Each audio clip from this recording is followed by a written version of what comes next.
E se você fosse para um acampamento, ter o melhor verão da sua vida e acabasse vivendo um pesadelo no meio da floresta, o que você faria? Com certeza a primeira coisa seria deixar o like e se inscrever no canal. Aqui é o Drake, e nesse vídeo do Derrotando Filmes, iremos acompanhar um garotinho no pior acampamento possível, e eu vou apontar os erros cometidos, o que você não deveria fazer, e tentar tomar as melhores decisões para derrotar o cirurgião e Marshmallow. Essas crianças vão descobrir que um acampamento de verão pode ser realmente assustador. Durante a noite, o jovem Morgan tem um pesadelo em que está se afogando, e ao acordar ele percebe que o quarto todo está ficando alagado. O pior é que ele também tem algumas visões com um homem estranho, e do nada, um corte bizarro aparece na sua barriga, vazando água e sangue. O coitado fica desesperado vendo isso, e tenta estancar de todo jeito, porém as coisas não parecem dar certo. No dia seguinte, o Morgan está passando um tempo em casa, quando vê um trio de garotos do outro lado da rua brincando, e como quer se enturmar, já que mudou recentemente, ele vai até lá conversar. Porém os meninos são os completos babacas, e zombam na cara dele, falando que o Morgan é um idiota por achar que poderia brincar com eles, algo que o Roy, o avô do garoto, vê de longe. Mais tarde, enquanto estão jantando, a mãe do Morgan percebe que o menino não está comendo, e decide perguntar como foi o dia dele, se teve algo de emocionante ou legal, e pela cara de bunda que o filho faz, ela consegue perceber que ele está tendo dificuldades por conta da mudança recente. Porém, ela tem certeza de que essa mudança será boa pro Morgan, e que com certeza ele vai conhecer novos amigos. Mas vendo que esse papinho não estava convencendo o menino, seu avô fala sobre o acampamento de verão que ele está indo em alguns dias, e fala que isso será ótimo pra ele, pois às vezes as surpresas podem ser muito boas. Afinal, ele conheceu seu padrinho de casamento em um desses acampamentos, e pode acabar sendo tão bom que ele nunca mais vai querer voltar. Nesse momento, os pais do Morgan terminam de comer e saem da mesa, deixando apenas a criança e o avô. Aí, aproveitando a oportunidade, o Roy decide tentar animar um pouco o neto, que está bem triste com a falta de amigos. E por isso, ele fala que esse acampamento realmente pode ser divertido, e entrega um canivete pro menino, contando que ele ganhou esse canivete do pai dele quando tinha a mesma idade do Morgan, e estava indo para um acampamento. Além disso, o Roy também fala que a melhor coisa sobre essa viagem é que o Morgan vai poder ficar longe dos babacas, o que o menino concorda. Com isso, o Roy se levanta para pegar mais um pouco de vinho, e a mãe do Morgan se aproxima dele, dizendo outra vez que surpresas podem ser muito boas. E eu não sei vocês, mas eu tô achando que a surpresa aqui com certeza não vai ser agradável. O pior de tudo é que essa surpresa ruim vem rápido demais, porque do nada, o Roy passa mal e cai no chão, ficando inconsciente. O resto da família vê isso e se desespera tentando ajudar, ligando pro hospital o mais rápido que podem. Mas infelizmente já era tarde demais, e o Roy não pode ser salvo.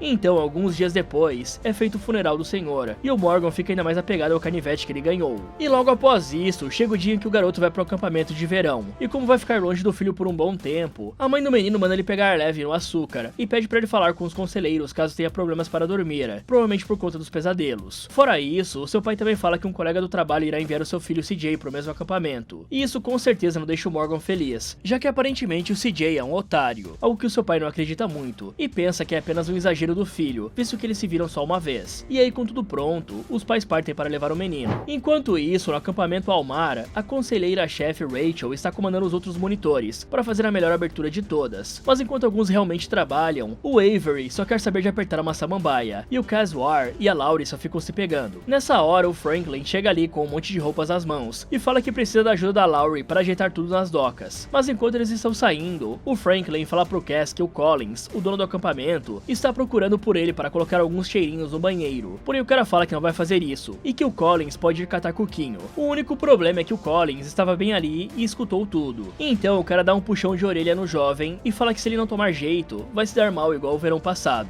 E ele termina mandando o Cass colocar a camisa e ir lá pendurar o cheirinho, pois alguém fez uma bomba tóxica lá dentro. E como conhece bem o Avery, ele pega o cigarrinho do capeta que o cara acabou de fazer e fala pra ele também ir ajudar o Cass. Algumas horas depois, o Morgan chegou ao acampamento junto com outros adolescentes, e para tentar animar o filho, a mãe dele fala coisas legais que tem no local, e o leva para fazer o crachá de identificação com a Rachel. Só que logo após o crachá ficar pronto, a Rachel avisa os dois que infelizmente nenhum dos pais pode entrar com os filhos, e sabendo que o filho está inseguro, ela fala que o ama, e afirma que esse vai ser o melhor verão da vida dele, para ver se ele se anima um pouco. Assim que eles se despedem e a mulher vai embora, a Rachel leva o Morgan para dentro do acampamento, dizendo para ele que tudo vai dar certo, e que esse verão vai ser ótimo, tentando dar aquela animada no menino. Então o garoto vai pra cabana onde vai passar o verão, e conhece seu colega de quarto babaca, o CJ, e um amigo dele, mas os dois o ignoram totalmente. Nesse momento, o Franklin aparece na porta, e avisa que os três deveriam ir para a beira do lago, para participar da orientação de boas-vindas. Ok, ter pesadelos de vez em quando é normal, mas quando se tornam recorrentes, geralmente indicam que algo está errado fisicamente ou emocionalmente, e coisas como estresse, ansiedade, traumas não resolvidos, alterações hormonais, uso de certos medicamentos e distúrbios do sono aumentam ainda mais a chance de pesadelos, e esses episódios constantes podem prejudicar a saúde, acelerando o envelhecimento e aumentando o risco de morte prematura, pois o corpo acaba vivendo em um estado de estresse até durante o sono. Além disso, a origem dos pesadelos, como traumas do passado, consumo de substâncias ou até experiências marcantes como um possível afogamento, impactam diretamente a vida da pessoa. Por isso que é fundamental buscar ajuda o quanto antes, mantendo bons hábitos de sono, praticando técnicas para descansar e recorrendo à terapia profissional para garantir apoio psicológico. E levando em conta tudo que eu disse, o Roy foi bem irresponsável ao dar um canivete pro menino. Isso porque ele não explicou nada pro garoto sobre como usá-lo, pois ele precisa saber que isso só serviria para situações extremas, em que se defender é a única opção, como estar sendo sequestrado ou agredido fisicamente. Sem contar que, se considerar o estado mental do garoto, o canivete pode acabar se tornando um problema. Agora, sobre o acampamento, o garoto precisa fazer algumas amizades, nem que seja com crianças mais excluídas como ele, além de aproveitar para usar os conselheiros a seu favor, tipo pedindo para trocar de quarto, comentando que o CJ é um garoto babaca e agressivo. Além do Morgan fazer um bom tour pelo lugar, para saber onde fica a enfermaria, onde fica o lago e outros lugares úteis, pois assim ele pode evitar lugares ruins, já que o garoto parece ter um trauma bem grande com a água, e provavelmente o acampamento não vai ser o melhor lugar para superar esse trauma. Afinal, tá cheio de crianças em volta, e crianças podem ser bem maldosas sem nem perceber. Mas eu já vou adiantar aqui que esse não me parece ser um dos melhores acampamentos, já que nenhum dos monitores revistou as mochilas das crianças antes de elas entrarem no acampamento. Isso pra mim seria um procedimento padrão, já que você quer que as crianças brinquem e se divirtam nos acampamentos, e não furem umas às outras por conta de alguma briguinha, né? Os pais geralmente recebem essa informação previamente, e sabem o que pode ser levado ou não, e a revista é feita na frente do responsável. Alguns minutos depois, o Dirk está na beira do lago escutando seu podcast com palavras de afirmação, e o Caswar chega ali com o Avery botando ordem na casa, e mandando todos se sentarem, mas como o gordinho está de fone, ele acaba não escutando o pedido. Por isso Cass se aproxima do menino, pergunta o nome dele e faz piada chamando ele de Doink, só porque o menino está acima do peso. Além disso, ele também manda o menino entregar o celular e os fones, pois não é pra ter nenhuma tecnologia no acampamento. O Dirk até tenta mostrar a notinha que tem justificando que ele precisa dos fones, porém o Caswar não liga pra isso, e zoa ainda mais a aparência do garoto, dizendo que vai deixá-lo sem sobremesa se ele não entregar o aparelho, algo que o Dirk provavelmente não vai gostar, já que ele é gordinho. E aí o Dirk realmente acaba entregando, mesmo que contra a vontade. Ao mesmo tempo, uma garota chamada Pilar se aproxima do Morgan, perguntando pelo nome dele, o que deixa o coitado bem confuso, já que normalmente ninguém liga pra ele. Apesar disso, os dois se apresentam, e ela fala que como essa é claramente a primeira vez dele no acampamento, é melhor o Morgan calar a boca para não ter problemas com o Caswar. Nesse momento, a Rachel e o Colin chegam ali, e o cara se apresenta para os campistas, dizendo que é o diretor do acampamento e todo aquele discursinho. E durante esse discurso, o Morgan vê que o Dirk está do lado dele e se apresenta, querendo saber o nome real do garoto, já que o Caswar disse que ele era o Doink. Então o gordinho se apresenta e os dois parecem que vão se tornar bons amigos. Assim que as apresentações acabam, o Collins manda todos irem para o pier pular na água e começar as atividades. E enquanto os outros adolescentes parecem bem animados com isso, o Morgan fica com uma baita cara de bunda, deixando claro que não queria entrar na água. E justamente pelo jeito do menino, o CJ começa a pegar no pé dele. Sem saber disso, a Rachel explica a gincana que os campistas vão fazer, dizendo que eles só precisam pular na água, nadar até a boia e voltar. E ouvindo isso, o Morgan aproveita para dizer pro Franklin que não quer participar porque não sabe nadar. O problema é que o CJ escuta isso e começa a zoar o menino por ele não saber nadar, e por algum motivo isso é muito engraçado pra molecada. A Rachel vê a situação e aparece dizendo que todo ano um campista decide não fazer as atividades aquáticas e se arrepende logo depois. Isso porque desistir das atividades faz o campista perder todos os privilégios do lago, e mesmo sabendo disso, o Morgan ainda fala que não quer participar, deixando os conselheiros sem ter o que fazer, já que não podem obrigar o menino, e nem tem por que fazer isso. Mas a hora em que o Morgan ia sair do pier, o CJ coloca o pé na frente dele, fazendo o menino cair de bunda no chão na frente de todo mundo. Por isso, todos começam a rir dele, e o coitado se sente extremamente pressionado. Por sorte, o Collins aparece nessa hora, e impede que o garoto continue sendo zoado por cair. E ao descobrir que o CJ e o amigo dele fizeram o Morgan ir pro chão, o Collins faz uma cara de outra vez, e manda os dois irem para a sala dele. Chegando lá, o cara tenta dar um puxão de orelha no CJ, dizendo que ele não poderia fazer essas coisas, pois como o bullying é extremamente proibido no acampamento, ele poderia até mesmo pegar horas de serviço como ajudante de limpeza dos vasos sanitários. Só que o garoto apenas dá risada disso, como se soubesse que isso jamais iria acontecer. E aí, ficando sem saber o que fazer, o Collins apenas manda os meninos irem embora, enquanto pega um documento e pede pro CJ tentar ser mais humano. Mais tarde, ao anoitecer, os campistas e os conselheiros se reúnem em volta de uma fogueira para comer e conversar. O estranho é que enquanto está ali tomando refri e viajando na maionese, o Morgan olha para a escuridão e vê uma silhueta de um homem os observando. Mas antes que ele possa verificar se não está vendo coisas, o Dirk aparece do seu lado, assustando o coitado, que até derruba a sua bebida e também perde a silhueta de vista. Porém, sem saber o que o Morgan está pensando, o Dirk apresenta seus colegas Sunny e Raj, e o Sen até diz que entende o Morgan, pois costuma surtar toda hora porque gosta de atenção. Assim que eles começam a conversar, o Avery pergunta se os campistas querem escutar alguma música, porém eles negam, dizendo que querem histórias de terror. E o Dirk até pede para ouvir especificamente a história de um médico que seu irmão sempre falou pra ele, mas o Cass e o Avery não ficam felizes com isso, já que escutaram essa história 1 milhão de vezes. No entanto, a Rachel não vê problema e decide contá-la. Ela revela que muitos anos atrás, antes do acampamento Almar ser construído, ali era cheio de cabanas, e uma delas pertencia a um médico que tinha uma esposa e 2 filhos, mas sempre que vinham para essa casa de verão, ele colocava a regra de que ninguém nunca deveria ir ao enorme porão da cabana, e toda noite ele ia lá pra dentro e não saía até o sol amanhecer. O problema é que a curiosidade venceu a razão, e a esposa acabou indo ver o que o marido estava fazendo. Dessa forma, ela descobriu que ele desconectava as pessoas e as costurava novamente umas às outras, criando monstros deformados como quimeras, e sabendo desse segredo terrível, ela tentou fugir, porém foi pega pelo marido e costurada aos próprios filhos, afinal ele queria ter certeza de que nunca ficaria longe da família. E para as autoridades, o médico apenas disse que a esposa fugiu com as crianças. Depois que a história termina, o Cass manda os campistas pegarem os copos que estão no chão e irem para os dormitórios, e enquanto Morgan está a caminho da cabana, a Pilar se aproxima dele dizendo que o viu chorar mais cedo, o que faz o menino defender a sua honra, explicando que não chorou em momento nenhum. Além disso, ele também se lembra da silhueta que viu mais cedo, e pergunta se ela acha que a história do médico é real, o que faz a garota rir da cara dele por acreditar em uma história de terror. Apesar disso, ela conta que é uma lenda inventada pelos conselheiros, para fazer os campistas ficarem nas cabanas ao anoitecer, tanto que ela já ouviu mais de 5 versões dessa mesma história. Assim que termina de explicar isso, ela percebe que os dois chegaram na cabana do Morgan, e se despede do menino, dizendo que precisa ir para a própria cabana, que fica do outro lado do acampamento. E o pior de tudo é que ela explica que o acompanhou até ali, porque ele é um gatinho medroso. Bom, eu preciso dizer que eu não confio muito em acampamentos que proíbem aparelhos eletrônicos completamente. Isso porque se uma emergência acontecer, não vai ser possível pedir ajuda imediata. Então, particularmente falando, eu não tenho filhos, mas eu nunca deixaria que o meu filho ficasse sem um celular por perto. E não confundam com usar o celular o tempo todo, hein? Por isso eu escolheria um acampamento onde o uso de celulares fosse restrito, mas não proibido. E também dá pra perceber que a segurança do Almar é bem fraca. Afinal, o Dirk entrou com um aparelho eletrônico e o Morgan entrou com um canivete. Por isso, dá pra imaginar que seria simples levar um aparelho celular escondido. E também dá pra saber que as coisas ali dentro podem não ser tão seguras quanto parecem. Além disso, é ridículo que um conselheiro tire o suporte emocional de uma criança e ainda faça piada com a cara dela na frente de todo mundo. Desse jeito, nem precisa ter outras crianças para fazer bullying. O instrutor já dá conta de humilhar as crianças. E esse tipo de atitude pode criar um ambiente que permita o bullying e que incentive as outras crianças a fazer isso. Fora que também vai pesar bastante na mente do coitado do Dirk. E talvez tenha sido justamente esse comportamento do Caswar que incentivou o CJ a zoar o Morgan e derrubá-lo na frente dos outros. E qual é o sentido de deixar o Morgan morando com um menino que claramente é o valentão e não gosta dele? Sério, galera, não tem como achar que isso vai trazer algo benéfico além de mais trauma pro garoto. Parece ser uma questão de tempo até que a situação escale e o bullying piore ainda mais. Até porque o idiota pode agredir o Morgan dentro da cabana, onde não tem nenhuma testemunha. E como é mais retraído, o garoto provavelmente iria ficar quieto sobre isso para não sofrer mais ainda. E para evitar que a situação piore ainda mais, o Collins deveria ter dado uma punição real para o CJ, pois a falta de um castigo pode dar ainda mais espaço para que ele faça mais vezes, e até mesmo eleve o nível do bullying. Fora isso, galera, eu preciso dizer que as crianças hoje em dia talvez sejam muito evoluídas, ou tem alguma coisa errada com essas crianças, pois pra mim as interações da Pilar com o Morgan não me parecem muito naturais para uma criança da idade dela. Não que isso seja impossível, mas é difícil uma criança se preocupar nesse nível com a outra que acabou de conhecer. No caso, eu digo acompanhar ela até a cabana por saber que ela é mais medrosa, ou até mesmo um dos garotos já escutando frases de apoio para lhe acalmar, ou até mesmo o Sam chegando e falando que faz drama porque gosta de atenção. Existem vários adultos que nem imaginam esse tipo de coisa. Imagina uma criança ter esse nível de autoconhecimento. Eu não estou falando que isso é impossível, mas é algo bem improvável de acontecer na idade deles, ainda mais nessa quantidade. Mais tarde, enquanto está no banheiro, o Morgan começa a ter alucinações, assim como em seus pesadelos, sonhando que o banheiro está alagando e que ele vai se afogar. Isso sem contar que o coitado até mesmo enxerga o seu falecido avô. E quando finalmente parece sair desse estado alucinatório, o menino escuta um barulho esquisito e sai com calma do banheiro. O bizarro é que ao fazer isso, ele vê um cara vestido de cirurgião saindo da sua cabana. Por isso, o Morgan não perde tempo e corre em direção à cabana dos conselheiros, gritando por ajuda, o que acaba atrapalhando a relaxada do Cass e da Laurie. E aí o garoto chega todo apavorado, pegando o Franklin e a Rachel de surpresa. Apesar disso, a Rachel entrega um achocolatado pro menino e pergunta o que aconteceu. Então, o Morgan conta que viu um cirurgião assassino saindo do quarto dele, e os jovens obviamente não acreditam. A Rachel até mesmo menciona que ele tem problemas com pesadelos, e que só deve ter sonhado com isso por conta da história que ouviu mais cedo. O pior é que o Caswar chega ali com a Laurie, e é repreendido por ter assustado os campistas mais cedo, sendo que nem foi ele que contou a história. Com tudo isso explicado, a Rachel fala pro Morgan dormir um pouco, e pede pro Franklin acompanhar o menino até a cabana, o que é exatamente o que ele faz. Ao chegar na cabana, o Franklin mostra pro garoto garoto que não tem nenhum médico ali dentro. Fala que o acampamento é seguro e diz pra ele descansar porque o dia foi cansativo. E como o CJ estava dormindo tranquilamente, o Morgan percebe que está tudo bem. Já no dia seguinte, o Morgan encontra a Pilar sentada dentro de um barco lendo um livro e tenta puxar assunto, perguntando se o livro é bom e dizendo que também adora ler. Sabendo disso, a Pilar fala que os dois deveriam marcar um encontro e ler alguma coisa juntinhos, o que mostra que ela também parece a fim de conhecer ele um pouco mais. Por isso, a garota entrega algumas balas pra ele e sai para fazer uma atividade do acampamento. O legal é que logo que ela vai embora, o Dirk e os amigos dele chegam ali brincando com a cara do Morgan, dizendo que ele está apaixonado pela Pilar e o chamando pra jogar badminton. Já o chato de tudo isso é que mais tarde na cabana, o Morgan vê o CJ procurando por alguma coisa e tenta falar com o babaquinha, mas o garoto obviamente age que nem um Neandertal e mete um baita empurrão no coitado do Morgan, que cai com tudo na cama. Ao anoitecer, o Franklin aparece ali na cabana e conversa um pouco com o menino para saber como ele está, e aproveitando a oportunidade, o Morgan pergunta se poderia dividir a cabana com outra pessoa, mas em resposta a isso, o Franklin fala que no acampamento eles não abandonam nenhuma criança, e até mesmo conta uma história motivacional, de como a sua mãe dizia que um dia ruim não podia estragar o dia seguinte. Com isso dito, ele vai embora e deixa o Morgan pensando. Assim que amanhece, o Morgan se encontra com o Dirk, a Pilar e a Caroline, que é uma amiga da Pilar, e conta pra eles que o CJ estava agindo muito estranho, como se não fosse ele mesmo. Só que pro Dirk, isso parece apenas ser a puberdade. O esquisito é que nesse momento, o próprio CJ aparece ali pedindo pra conversar com o Morgan, e o pior é que ele aceita e vai com o babaca até o pier. Ali, o idiota se desculpa, fala que os dois começaram com o pé esquerdo e ele estava assim porque teve alguns problemas com os pais. Mas o que realmente importa é que ele diz que eles precisam fazer o que já tinham que ter feito há muito tempo, e joga o Morgan na água antes de sair como se nada tivesse acontecido. O Raj vê isso acontecendo e parte pra cima do babaca, confrontando ele. Em resposta, o CJ derruba o menino no chão e desce a porrada nele sem parar. Isso tudo enquanto o Morgan se debate na água, até perder todas as forças. Por sorte, antes que o Morgan apagasse totalmente, ele viu seu avô aparecendo ali e o puxando pra cima, o que claramente era uma alucinação, já que na verdade foi o Caswar que o puxou para salvá-lo. Além disso, a Laurie chega ali com o resto das crianças e parte pra cima do CJ para tentar salvar o Raj, que estava todo acabado, o que infelizmente não dá certo, já que ela não tem força pra isso. Felizmente, o Colin chega ali e imobiliza o otário, que estava parecendo um cão raivoso, tirando ele de cima do pobre coitado que foi espancado brutalmente, e ao mesmo tempo, o Caswar finalmente consegue salvar o Morgan. Ao anoitecer, o Morgan está deitado na cama, lembrando de quando seu avô lhe disse que estar com medo significa que você está fazendo algo corajoso, o que claramente foi uma forma de encorajar o neto. Nesse momento, o garoto escuta os campistas brincando do lado de fora e os observa um pouco, imaginando como seria legal poder brincar também. O que ele não sabia é que alguém estava olhando para ele da escuridão. Alguns minutos depois, quando o Morgan está quase dormindo, o Dirk e os outros garotos invadem a cabana apontando a lanterna pro dorminhoco para assustar o coitado, que realmente se assusta até perceber que eram apenas os seus amigos. Então, o Dirk fala que mesmo tendo levado uma surra, o Raj ainda vai brincar com eles e chama o Morgan para ir junto. Mas nessa hora o Collins aparece e manda os garotos irem embora para que o Morgan possa descansar. Aí o cara entra na cabana, entrega uma xícara de chocolate quente pro menino e diz pra ele aguentar firme, pois o bullying não é aceito no acampamento, e o CJ vai passar por um longo processo de reeducação. E antes de sair, o Colin fala novamente pro garoto beber o chocolate quente. Porém, assim que o diretor vai embora, o garoto pega os docinhos que ganhou da Pilar e ignora totalmente a bebida. Ok, antes de tudo, eu preciso dizer que o trauma do Morgan é simplesmente profundo demais. Então, como é que exatamente os pais dessa criança tiveram a coragem e uma falta de bom senso tão grande para mandá-lo para um acampamento de verão, onde ele não vai ter nenhum suporte emocional, sem nem fazerem uma checagem com o psicólogo antes? O garoto claramente está em um péssimo estado mental, e os pais dele ainda acham uma boa ideia mandar ele pro meio do nada, onde o coitado não vai nem conseguir descansar ou aproveitar direito, já que muitas das atividades são na água, e o moleque claramente tem pesadelos contínuos com a água. O pior de tudo é que ainda contaram uma história terrível para um menino que já não tá muito legal mentalmente, e talvez até mesmo tenha alucinações. Então, se ele realmente tiver algo suspeito, ou falar sobre alguma situação complicada, eles podem simplesmente dizer que ele estava alucinando e desacreditar o coitado. Além disso, é muito estranho que eles não tenham dado nenhum tipo de apoio psicológico ou emocional ao Morgan após ele ter sido afogado. Afinal, o garoto já tinha um trauma terrível relacionado a isso, e essa situação pode ter piorado ainda mais a sua cabeça. Aliás, é interessante mencionar que a mudança do CJ e a sua agressividade podem ter duas explicações diferentes. A primeira é que ele sempre foi um babaca agressivo, e apenas se sentiu livre para agredir os outros, após não ter recebido nenhuma punição. E a segunda é que o cirurgião realmente existe, e que talvez tenha feito algo com o CJ, para deixá-lo mais agressivo. Talvez uma lobotomia ou algo do gênero. E aqui aquele celular escondido que eu falei antes, poderia ser algo muito útil, pois ao ver o cirurgião saindo da cabana, ele poderia muito bem ter gravado e mostrado aos outros. E assim, pessoal, tem algo muito errado com esse acampamento. Eu sei que os monitores podem considerar que é possível lidar com o bullying e não avisar os pais dos garotos nesses casos menores, como aquele empurrãozinho do começo e também a incomodação finalização, mas agora o que o CJ fez é algo criminoso. O garoto tentou mandar 2 crianças de base, e esse diabinho aqui não deveria estar em um acampamento, e sim em um reformatório ou um colégio interno para se endireitar. E a obrigação do acampamento é informar os pais sobre as agressões, e praticamente sobre uma tentativa de finalização, já que o CJ tinha conhecimento de que o Morgan não sabia nadar. Não informar de algo assim é pedir para tomar um processo gigantesco depois, e ter que fechar as portas, pois a situação pode acabar escalando cada vez mais, até alguém ir de base. Agora, a única coisa que o Morgan pode fazer é pedir para ligar para seus pais, e tentar contar o que está ocorrendo. E nesses tipos de situações, é até bom que os pais e filhos tenham algum tipo de sinal combinado, pois crianças não são muito boas em expressar o que está acontecendo. Então, o ideal é ter um sinal de socorro combinado com o filho antes dele ir para um lugar assim, que vai ficar longe dos pais por muito tempo. Por exemplo, o Morgan, como toda criança, não comia suas verduras e legumes direito. Então, quando algo estivesse errado, uma frase segura seria: "Eu comi verduras e legumes demais". Isso seria o suficiente para saber que o garoto estava passando por situações ruins lá no acampamento, e não sabia ou não podia detalhar tudo. Paralelo a isso, outros participantes do acampamento estão pegando comida com a Rachel, que os lembra de não deixarem sujeira jogada pelo chão, pois isso poderia matar as árvores. Algumas horas depois, o Morgan começa a ter pesadelos em que vê rapidamente o pier em que se afogou, mas do nada o cenário muda, e ele está sentado em uma mesa com seu avô. O problema é que o senhor está totalmente maluco, rindo do neto e falando algo sobre enfiar o canivete no intestino, fazendo com que o Morgan vomite sangue. Então ele acorda apavorado nesse momento, e vê que tudo não passou de um pesadelo causado pelo açúcar das balinhas. Além disso, ele percebe que a outra cama do quarto está bagunçada, o que é no mínimo estranho, já que o CJ não está mais ali. Aí o Morgan percebe algo piscando do lado de fora e olha pela janela, descobrindo que uma cabana ali perto estava parecendo uma rave com uma luz branca pulsante. Ficando curioso, o Morgan pega o canivete e vai lá checar o que é. O bizarro é que conforme o menino se aproxima da casa, ele escuta barulhos de serra e também uma música clássica vindo de dentro. Por isso ele entra com calma no local, vê que a luz branca e os sons vêm de uma sala esquisita, e por algum motivo ele decide entrar, descobrindo que era praticamente uma sala de cirurgia, o que acaba se confirmando quando ele vê um órgão em cima da mesa e o CJ deitado em uma maca com o peito aberto. Sem pensar muito, o Morgan se vira para sair dali, porém bate com a cara no cirurgião que estava nas suas costas e cai no chão enquanto tenta fugir. O problema é que o assassino segura o pé do menino, impedindo que ele consiga correr. Então Morgan pensa rápido e enfia o canivete no pé do médico, que acaba soltando a sua perna, dando a chance para ele correr. E nessa fuga ele ainda vê mais vítimas deitadas nas macas, sendo que uma delas estava viva. Aí o cirurgião retira o canivete do pé e pega um bastão de choque para ir atrás do garoto. O Morgan, por outro lado, corre até a cabana do Dirk e acorda o trio, dizendo que o cirurgião assassino é real e que eles precisam fugir imediatamente. Só que o Raj não acredita nisso e fala que eles estão cansados dos surtos do menino e precisam descansar. Mas assim que ele fala isso, o cirurgião aparece nas costas dele e bota o Raj para dormir com um golpe elétrico. Vendo isso, os outros 3 não perdem tempo, empurram o assassino e saem correndo da cabana, gritando por ajuda. E na hora em que vai atrás deles, o cirurgião aproveita para derrubar o outro menino que estava ali perto. Alguns segundos depois, o Caswar escuta os gritos, olha pela janela e vê o cirurgião derrubando algumas crianças, enquanto persegue o trio. Por isso ele não perde tempo e usa o walkie-talkie para avisar os outros monitores que eles estavam em uma emergência gravíssima. Sabendo disso, a Rachel não perde tempo e começa a gritar, mandando todos os campistas correrem para a cabana. O trio de amigos até escuta o chamado, porém no calor do momento, eles decidem se esconder dentro de uma despensa de comida e discutir o que fazer. Afinal, o Dirk quer encontrar algum adulto responsável e o Morgan quer ir salvar a Pilar. Porém, no meio da discussão, o Ser manda os dois ficarem quietos e escutarem alguma coisa. E assim que eles se calam, o cirurgião aparece por trás deles em uma janela e agarra o Sen para puxá-lo para fora. Por sorte, os meninos conseguem salvar o amigo e saem correndo dali. Então eles correm até a cabana da Pilar. Ela e a Caroline estão do lado de fora por conta dos gritos. O estranho é que mesmo ouvindo a comoção, a Caroline ainda queria ir na cantina comer alguma coisa. Mas nesse momento, o trio aparece ali correndo e o Morgan diz que o cirurgião é real e que eles precisam fugir. Mas a Caroline não acredita em nada disso. E além das duas, a dupla de garotas que moram na cabana ao lado também aparece ali nessa hora. Porém, uma delas volta pra dentro, enquanto a outra fica do lado de fora. E essa que fica do lado de fora se torna a próxima vítima do cirurgião, que aparece do nada e a eletrocuta. Vendo isso, as crianças não perdem tempo e saem correndo o mais rápido que podem. Já o cirurgião entra na cabana para derrubar a outra campista. Alguns segundos depois, o grupo para perto de onde a Rachel está reunindo os campistas e escutam ela dizendo para que todos corram para lá. No entanto, o Morgan diz que essa não é uma boa ideia, já que não podem confiar em ninguém. Assim, a turminha começa a discutir o que fazer, com o Sam dizendo para irem para a água e o Dirk falando para pegarem armas, mas eles veem o cirurgião a alguns metros e saem correndo. Nesse momento, o Franklin aparece e se aproxima do cirurgião, perguntando o que ele está fazendo e mandando parar com isso. Porém, o cara o ignora e o derruba no chão, fazendo com que ele bata a cabeça. Ao mesmo tempo, dentro do hall, enquanto Collins e a Rachel Rachel estão acalmando os adolescentes, o Caswar pega um bastão, pergunta quantos ainda restam e sai da cabana. Só que sabendo que o jovem provavelmente vai fazer besteira, o Collins deixa a Rachel no comando e vai atrás dele. Paralelo a isso, as crianças chegam a um barracão cheio de equipamentos aquáticos e param novamente para discutir o que fazer, sendo que a Caroline e o Sam falam outra vez sobre pegarem um barco e irem para a água se salvar, mas a Pilar retruca isso, perguntando para onde eles iriam com um barco, já que tudo que tem ali é um lago, e mesmo que atravessassem ainda ficariam presos na floresta. Por isso, a melhor estratégia, na opinião dela, é se reunir com o resto das pessoas. E como o Sam está começando a aumentar a voz, a Pilar manda ele falar baixo, e o Dirk lembra que o Morgan não pode nadar, o que deixa todos curiosos para saber qual é o problema que ele tem com a água. Aí, sentindo que precisava falar a verdade, o Morgan conta que algum tempo atrás, ele caiu na piscina da sua casa antiga e acabou sendo sugado pelo vácuo que era usado para limpar o fundo. Ele afundou direto e precisou ser salvo pelo avô. O problema é que o trauma de parar de respirar foi tanto que o coitado não aguenta mais chegar perto da água. Apesar disso, ele fala que não vai segurar ninguém para trás e diz para os amigos pegarem um barco e irem embora. Porém, o Dirk recusa, dizendo que não vão abandoná-lo. Assim que ele fala isso, alguém aparece do lado de fora do barracão e, sem saber quem é, todos eles se escondem o mais rápido que podem. E então a porta se abre e quem entra é o Caswar, procurando pelos campistas. A maioria deles continua escondido ao ver o conselheiro. No entanto, o Sam se emociona e corre para pedir ajuda para ele. O cara verifica se o garoto está bem e pergunta a respeito dos amigos dele, ao que o Sam não responde. O pior de tudo é que ao sair do barracão, os dois dão de cara com o cirurgião que está esperando por eles. O bizarro mesmo é que o Caswar apenas empurra o Sam em direção ao assassino, e a criança é apagada na base do choque. Fora isso, o Caswar também fala que irá atrás do Chorão e do Gordinho, mas a hora em que ele se vira, o Dirk derruba um bote em cima dele e sai correndo do barracão junto com o Morgan e a Pilar, e assim que se recupera, ele parte atrás dos três. A Caroline, por outro lado, espera o cirurgião ir embora e sai correndo pro meio da floresta. Paralelo a isso, outro cirurgião aparece no hall e aparentemente consegue incapacitar todos os adolescentes sem nenhuma resistência dos conselheiros. Bom, eu não acho que o Morgan deveria ter ido sozinho até a cabana que estava piscando, mas aqui também fica claro que eu estava certo em dizer que é melhor sempre ter um celular por perto. Isso porque ele poderia ter gravado tudo que viu, os corpos, o cirurgião e etc, e mostrado para os amigos a hora de convencê-los a fugir. Assim ele ganharia mais tempo para correr e evitaria que o Raj e talvez até mesmo os outros campistas fossem apagados, fora que também serviria de prova para quem sabe postar na internet, mandar aos pais ou pedir ajuda para a polícia, dizendo que estavam em perigo imediato. Além disso, eles fizeram bem em não acreditar em ninguém e evitarem de se reunir no hall. Isso porque é impossível que aquele cirurgião esteja fazendo tudo por debaixo dos panos, afinal ele tem uma sala de operação completa na cabana, algo que não seria possível de fazer sozinho, e ainda manter em segredo dos conselheiros e do Collins. Por isso é certo que todos eles sejam cúmplices e estejam fazendo algo terrível ali dentro, como tráfico de órgãos ou experiências bizarras. A única coisa que me deixa curioso é saber há quanto tempo eles fazem isso, pois se fizerem há muito tempo, é impossível que as autoridades ou até mesmo que o governo não saibam disso. Afinal, o desaparecimento de crianças seria notado rapidamente, e como estão sumindo do acampamento, o Almar seria invadido por autoridades querendo investigar isso, a menos que tudo isso seja algo feito pelo governo ou com a sua autorização, pois se fosse apenas a polícia local acobertando os desaparecimentos, não demoraria muito para que isso se tornasse uma repercussão nacional e o FBI começasse a investigar, até porque as famílias não ficariam caladas. Sendo assim, é bem provável que um experimento com crianças que possuem traumas esteja sendo feito no acampamento, com autorização do governo, e que tudo fique por debaixo dos panos. Isso explicaria a agressividade extrema do CJ, e também o jeito mais adulto da Pilar, já que ela foi ali no ano passado, e na conversa com Morgan sobre o livro, ela quase chamou o garoto por um encontro. Sendo assim, as crianças deveriam arranjar uma forma de pegar um celular, gravar tudo o que está acontecendo e escapar pela floresta. Em seguida, sua única opção seria lançar tudo na internet e torcer para que o resto do mundo fornecesse suporte a eles, antes que os vídeos fossem tirados do ar. Por isso, a melhor opção deles seria atravessar o lago e fugir para a floresta, e depois procurar uma estrada para pedir ajuda para alguém fora do acampamento. É claro que seria um pouco desafiador, porém ainda é melhor do que virar objeto de pesquisa. E eu vou falar pra vocês, já virou meme aqui no canal eu falar pra pôr fogo nas coisas em vários vídeos, mas sinceramente galera, tem como não ser uma boa opção tacar fogo em algo aqui pra criar uma distração? É quase que um instinto primitivo, o ser humano vê algo pegando fogo e só pensa em duas coisas: ter que apagar esse negócio ou admirar por uns segundos. E aí é nesse meio tempo que você aproveita para fugir. E é claro que eu tô brincando, né pessoal? A criançada não deve nem saber como começar um incêndio direito, e eu não vou ensinar vocês a fazer isso, mas se for fazer um coquetel molotov um dia, não seja igual ao imbecil do Ben, que é tão inútil ao ponto de não conseguir quebrar uma garrafa. Se você for inútil dessa forma, com certeza sempre vai ser a isca do grupo. Nesse momento, o trio chega a uma ponte e encontra vários corpos em cima dela, mostrando que muitos campistas, ou talvez até mesmo todos, já foram capturados pelo cirurgião. E apesar de perceberem que a Caroline não está com eles, não tem muito que possam fazer além de sair correndo, que é o que eles fazem. A Caroline, por outro lado, está correndo a toda velocidade na floresta escura, quando do nada tropeça e cai ladeira abaixo. lixo. O pior disso é que quando finalmente para de rolar, ela olha para a própria perna e percebe que tinha uma estaca atravessando a parte da panturrilha. Então ela suporta a dor e arranca a madeira. O bom é que na hora em que faz isso, ela escuta o som de um carro se aproximando e percebe que está perto de uma estrada. E aí a garota corre para pedir ajuda. Chegando na estrada, ela se encontra com uma policial de patrulha, que pede para a garota se acalmar. Porém a Caroline está tão nervosa que só consegue dizer que precisa de ajuda porque seus amigos estão em perigo, e por isso a policial a coloca no banco de trás. De volta ao trio, eles acabam se encontrando com o Franklin, que está com um pano na cabeça por conta do ferimento anterior. Aí, vendo que os adolescentes não foram pegos, o cara pergunta se eles estão bem, mas ao invés de responderem, os três falam várias coisas, querendo saber o que está acontecendo, contando que o cirurgião está finalizando as pessoas e revelando que o Caswar está ajudando. E como nesse momento o cirurgião aparece vindo em direção a eles, o Franklin fala a senha do escritório do Collins, conta que tem um telefone lá e os manda correr, dizendo que vai conseguir algum tempo. Então o trio entra no escritório do Collins usando o código e se tranca ali dentro. O Morgan não perde nenhum segundo e já tenta usar o telefone para pedir ajuda. O problema é que o aparelho não estava funcionando e só ficava tocando uma mensagem repetidamente. E essa mensagem diz que espera uma confirmação e a localização dos membros da equipe de implante. E saber que o telefone não está funcionando piora ainda mais o ânimo deles. Além disso, o Morgan encontra aqueles documentos misteriosos em cima da mesa e dá uma olhada, descobrindo que se tratava de uma ficha completa do CJ, que listava os seus problemas, como convulsão e agressividade, além de várias outras coisas, como por exemplo, quem testemunhou a sua agressividade, onde aconteceu e quem foi a vítima. Algo que faz o Morgan se lembrar da forma estranha que o garoto estava agindo. Ao mesmo tempo, na Câmara dos Conselheiros, a Rachel, o Cass, o Franklin e o Avery se reúnem para conversar sobre o que fazer agora. E apesar de ter um pequeno conflito entre o Cass e o Franklin, já que um deles deixou as crianças escaparem, eles se acalmam rapidamente para discutir um plano, ou quase isso, pois na verdade a Rachel apenas manda o Franklin dizer para onde as crianças foram. Enquanto isso, o Morgan percebe que a Pilar está muito nervosa com a situação, procurando por chaves ou walkie-talkies, e tenta acalmá-la dizendo que também está com medo. Isso faz a garota dar um abraço nele, o que a acalma um pouco e deixa o Dirk orgulhoso. Fora isso, o Morgan também decide abrir o coração, dizendo que não achou que faria amigos de acampamento nesse verão. E ouvindo isso, o Dirk fala que eles não são amigos de acampamento, e sim amigos de verdade. Uma pena que esse belo momento seja atrapalhado pelo Caswar, que se aproxima do escritório fazendo barulho com seu taco de beisebol e reclamando por ter que fazer todo o trabalho pesado. E apesar de ficar nervoso com isso, o Dirk manda os dois entrarem no armário e se recusa a entrar, dizendo para eles se esconderem até tudo acabar, pois isso é entre ele e o babaca do Cass. Então o Dirk fecha a porta do armário, dizendo para não abrirem de jeito nenhum. Nessa hora, o Caswar chega ali e tenta abrir a porta com o código, o que ele não consegue, provavelmente por conta do nervosismo. Por isso, ele chama pelo Dirk e manda o gordinho abrir a porta, ao que o menino nem responde, e fica apenas esperando o momento certo para agir. Aí, vendo que não iriam abrir a porta, o cara fala que vai colocar o lugar abaixo, assim como o lobo fez com os três porquinhos. Então, o Cass coloca o bastão no chão, toma distância para se jogar contra a porta e corre para cima dela. Mas no último minuto, o Dirk abre a porta e faz o cara passar reto, praticamente atropelando a mesa do Collins e caindo com tudo. O Dirk aproveita esse momento e sai do escritório. Já o Cass fica com raiva e vai atrás do garoto, mas assim que é passar pela porta, ele é surpreendido por um golpe de taco de beisebol no rosto e cai desacordado. Só que enquanto o Dirk cantava vitória todo alegre, a Rachel aparece por trás dele e o apaga com um golpe elétrico. Porém, antes que ele consiga verificar o escritório para achar os outros, a viatura policial chega no acampamento. Por isso, a Rachel esconde o bastão elétrico atrás das costas e vai conversar com a policial. O estranho disso tudo é que ao invés de perguntar sobre o que está acontecendo no acampamento ou apontar a arma para a conselheira, a policial fala que ela tem um pequeno problema e abre a porta da viatura para Caroline sair. E ao perceber que algo está errado, a menina tenta correr,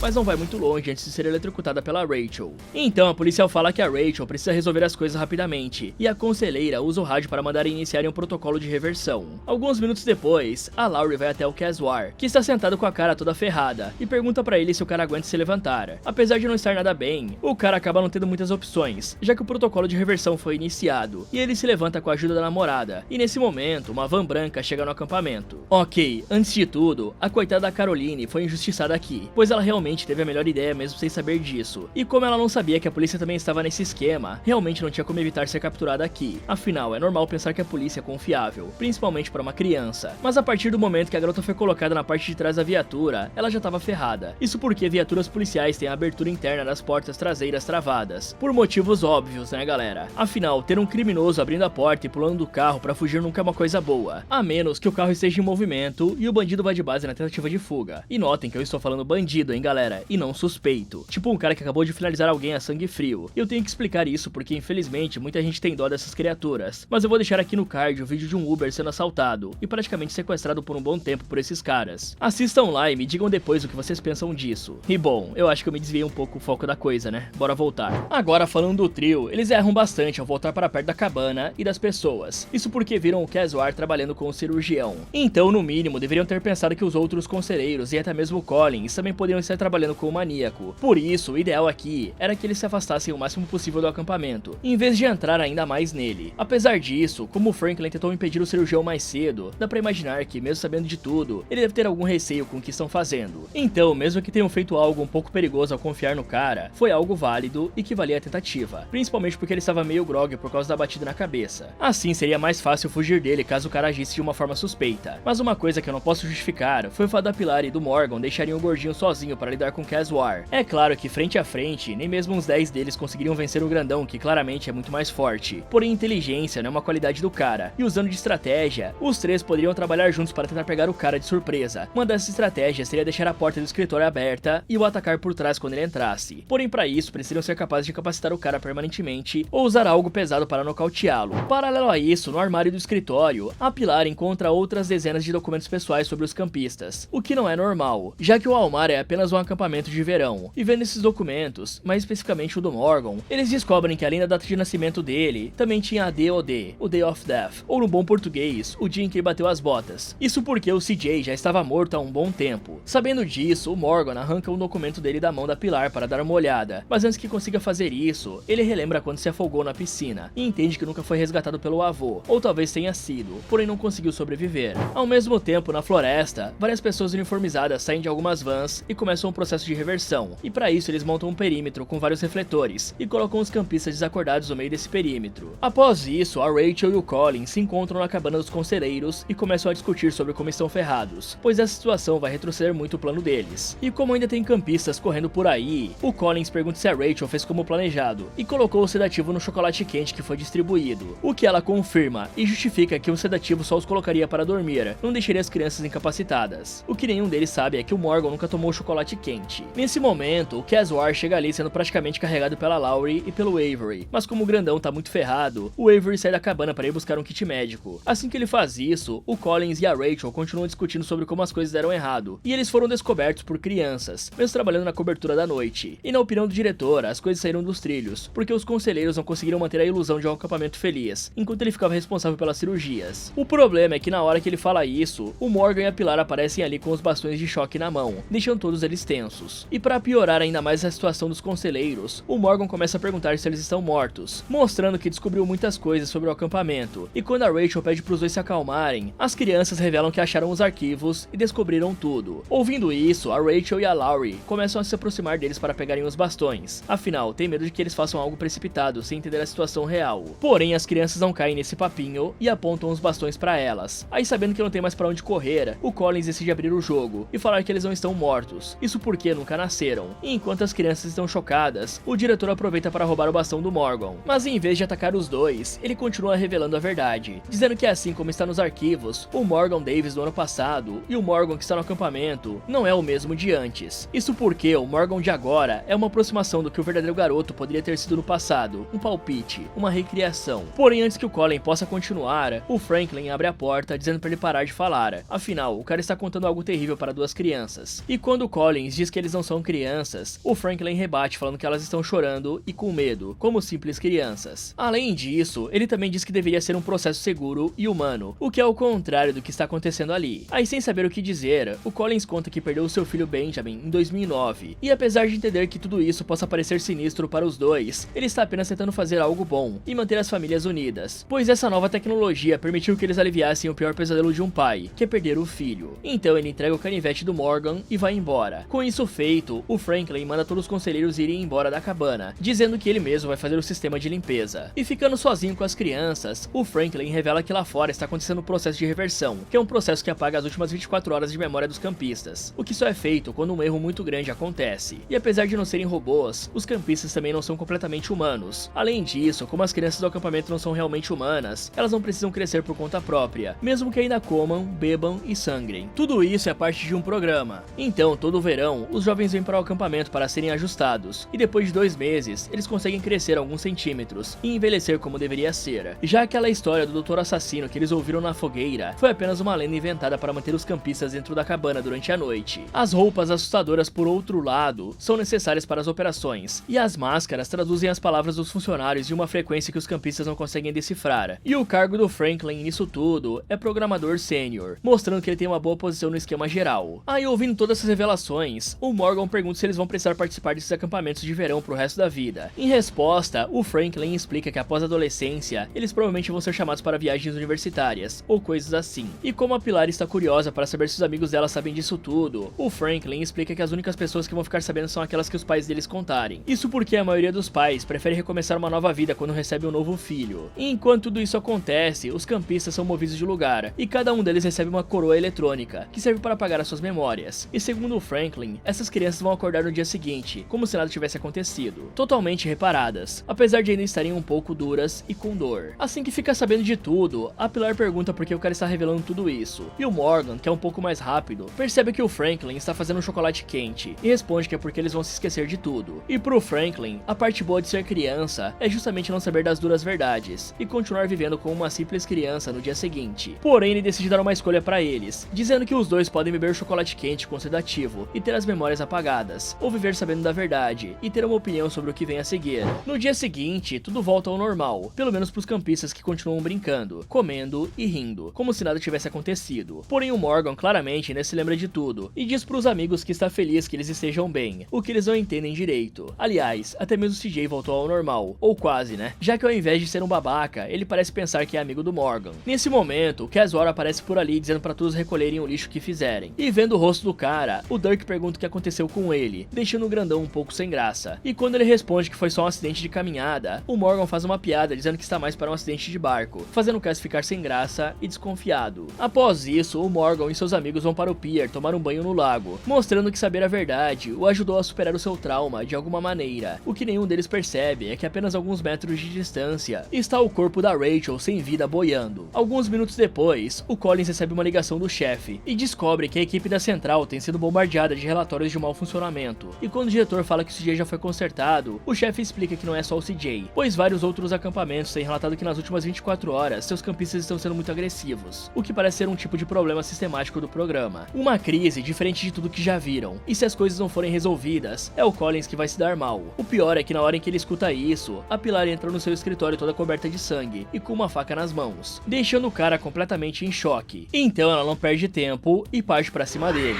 Ok, galera, sempre que eu vejo algum tipo de androide criado para servir os humanos de alguma forma, eu fico pensando como é que algo assim pode ser criado sem medidas claras de segurança. E pessoal, isso é praticamente obrigatório. Eu não vou entrar no debate de recriar um filho perdido, pois só quem tem filhos poderia responder melhor esse tipo de coisa. Mas a partir do momento que aquilo foi criado, medidas preventivas precisam ser criadas junto com o projeto. Por exemplo, se o acampamento é um lugar apenas para fazer manutenções periódicas, ele precisa ter um perímetro que seria ativo após os pais das crianças deixarem todos ali. E esse perímetro serviria exatamente para conter qualquer criança que tentasse fugir do acampamento, desligando eles imediatamente assim que cruzassem a área delimitada. Além disso, todo bio-humanoide deveria ter um sistema de desligamento emergencial, tipo um interruptor mestre, que poderia ficar atrás da nuca e abaixo da pele, por exemplo, e seria acessível apenas por esse pessoal autorizado, para não precisar depender de medicação ou comida. O melhor mesmo seria ter um app que reduzisse a atividade do Android para entrar no modo manutenção, isso que eu nem estou citando as 3 leis de Asimov, que envolvem um Android nunca poder ferir um humano em hipótese alguma, mas parece que todo mundo que cria esses seres em um filme esquece de programar isso no código, ou faz de modo preguiçoso. E dito isso, o que o Franklin fez foi extremamente idiota. Ele deveria resetar os dois, afinal eles não são adultos responsáveis, e praticamente têm a mente de uma criança. Descobrir que eles são apenas ecos do que já foram um dia, pode fazer qualquer adulto surtar. Imagina deixar uma criança com essa informação, e depois mandar ela viver a vida como se tudo estivesse normal. É claro que ia dar ruim. E eu nem vou falar daquela cabana onde os reparos ocorriam, não ter nenhuma segurança. Uma tranca já resolveria todo o problema que aconteceu. É incrível como nessas realidades existem androides super avançados, mas a incompetência humana sempre dá conta de ferrar tudo. No fim das contas, galera, parece que é mais fácil criar uma criança robô do que contratar um bom programador e um bom chefe de segurança. Se um dia chegar nesse nível de tecnologia, eu torço para que coloquem pelo menos um botão de desligar na nuca. Ou então, se preparem para a humanidade tomar um reset coletivo. Fala, galera! Esse foi como derrotar Marshmallow. Você acha que conseguiria sobreviver? Me contem nos comentários. E se você se mudasse para uma nova cidade e descobrisse que tem um palhaço maluco finalizando todos no milharal, o que você faria? Quer saber se essa garota vai sobreviver? Então clique aqui nesse vídeo. Ou aproveite para ver outras sugestões do Derrotando Filmes. Muito obrigado por assistir. E lembre-se de nunca ir para um local isolado sem o devido preparo.